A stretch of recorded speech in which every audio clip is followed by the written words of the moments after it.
Hello guys, সকলে কেমন আছো? আশা করি সকলে খুব ভালো আছো, সুস্থ আছো। চলো, আমিও খুব ভালো আছি। আর চলো, এখন বাজে 10টা। এখন থেকে তোমাদের সাথে নিয়ে আমার ব্লগটা শুরু করলাম। তো চলো, প্রথম থেকে শেষ অবধি দেখো, তো ভালো লাগবে। চলো। আর আমি কি করছি দেখো, রান্না তো একবারে রান্নার জায়গায় রান্নার সবজি নিয়ে চলে এসেছি, দেখতে পাচ্ছ। এখানে কুটে নিয়ে আছে হচ্ছে কুটেছি, এই যে দেখতে পাচ্ছ। আর এটা শাক, আর এখানে পালং শাক কুটে নিয়েছি। মানে আগে লাউ শাক, আলু, বেগুন সেদ্ধ করে রেখে দিয়েছি, কারণ সবজিওয়ালা এই এলো, ওই জন্য এটা আবার সেদ্ধ করব আমি কুটে নিয়ে। চলো, এটা তো সেদ্ধ করি। চলো, এটা এবার কড়াতে আমি দিয়ে দেবো। চলো, এই যে এটা লাউ শাক আর আলু বেগুন সেদ্ধ করে রাখা হয়েছে। আর এইখানে আমি দিয়ে দিয়েছি পালং শাক সেদ্ধ করতে। এই দেখো, দেখতে পাচ্ছ। চলো, ওটা সেদ্ধ হোক, তারপর সেদ্ধ হয়ে এই পেঁপেটাই ছেঁকে নিয়ে তারপর আমি তরকারি করব। চলো, আর আমার ভাত হয়ে গেছে, ফ্যান গড়ানোও হয়ে গেছে। চলো, ভাত আমি দিয়ে এসছি। আর দেখো ওইখানটায় কিরম হয়ে আছে, ছড়াছড়ি হয়ে আছে চারিদিক।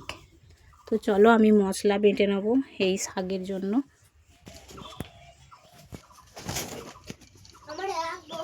এই যে আদা দিয়ে দেবো শাকে, আদা সর্ষে দেবো। আদাটা একটু ছুলে নিই। চলো, রুটিতে কি বললো তো বন্ধুরা, আদা বেশ মানে দিলে শাকে আদা একটু রসুন আর সর্ষে না দিলে হয় না, ভালো লাগে না।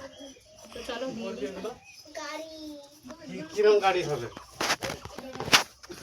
আদা, সর্ষে আর রসুন অল্প করে শাকের জন্য, আর হচ্ছে ওই মানে ভেন্ডি আলুতে দেবো বলে আমি একবারে বেটে নেবো দুটো একসাথে মশলা, মানে ওটারও মশলা এটারও মশলা একভাবে মানে একসাথেই বেটে নেবো।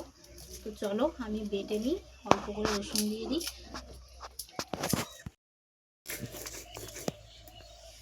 শাকে বন্ধুরা সর্ষে দিতেই হবে, সর্ষে দিলে শাকে তো সর্ষের নিয়ম, শাকেই সর্ষে দেয়। চলো, আমি ভেন্ডি আলুতেও অল্প করে সর্ষে একটু অল্প সামান্য আদা রসুন দিয়ে দিয়েছি। চলো, আমি বেটে নিই। দিয়েছি বলে খুব সুন্দর বাঁটা হচ্ছে, নাহলে আগে না সিলটা পুরো তেল হয়ে থাকতো, জানো তো বন্ধুরা।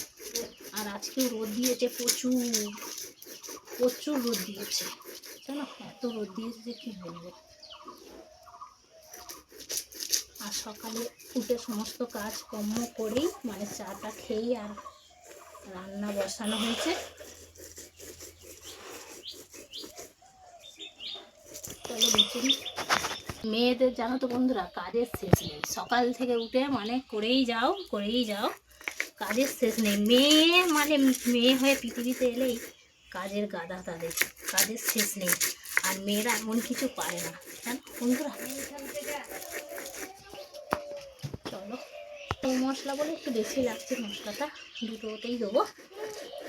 আর শাক তুলেছে মা অল্প, আটা হয়ে গেছে, শাকটা দেখবো। চলো চলো, এই শাকটা সেদ্ধ হয়ে গেছে, পালং শাকটা। পালং শাক এবার আমি ছেঁকে নেবো এই পেঁপেতে। চলো,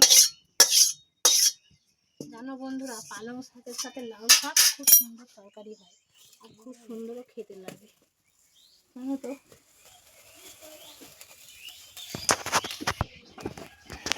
কড়াতে তেল দিয়ে দিয়েছি, এবার দেবো 5 ফোড়ন। রোদের দিন এলো, জানো বন্ধুরা, গরম আর রোদ, যেমনি গরম তেমনি রোদ, বাপরে। এবার চালু হলো। শীতকালে খেয়ে দিয়ে শুয়ে থাকা যায়, ঘরে বসে থাকা যায়, কিন্তু গরমের দিনে হয় না, এত রোদ গরম এখন কি বলবো। এই জন্য চলো মশলাটা দিয়ে দেবো, আদা রসুন সবই এখানে আছে। চলো, ওটার জন্য অল্প রেখে মশলাটা ভালো করে কষে নেবো।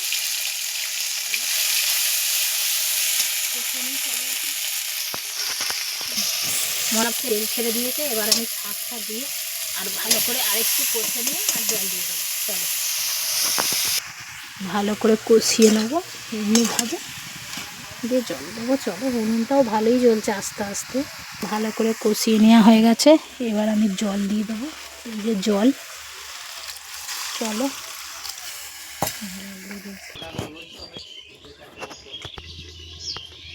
তরকারি এই যে হয়ে গেছে তরকারি, এবার আমি নাড়িয়ে নিই। চলো, চলো নামিয়ে নিই।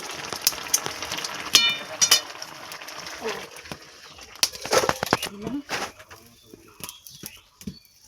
এবার ভেন্ডিগুলো দিয়ে দেবো, কড়াই তেল দেওয়া হয়েছে, ভেজে নেবো অল্প করে।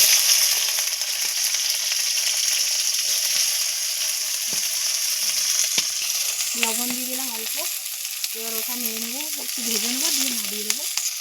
চলো আমি নিয়ে ভেজে নেব। চলো আমি ভেজে রেখেছি এই যে ভেন্ডিগুলো, আর এইটা পেঁয়াজ দিয়ে তেল লবণ এবারে সব দিয়ে দেওয়া হয়েছে। এবার আমি অল্প সামান্য একটু জল দিয়ে দেবো, দিয়ে টাকা দিয়ে দেবো, আর আলুটাও সেদ্ধ হয়ে যাবে। চলো তো চলো গাইস, আমার এই পর্যন্তই ভিডিও। আমি পুরো ভিডিও দেখাতে পারছি না, বড় হয়ে যাচ্ছে। চলো আমি সকলে ভালো থেকো, সুস্থ থেকো, নেক্সট ভিডিও দেখাচ্ছি, সকলকে টাটা।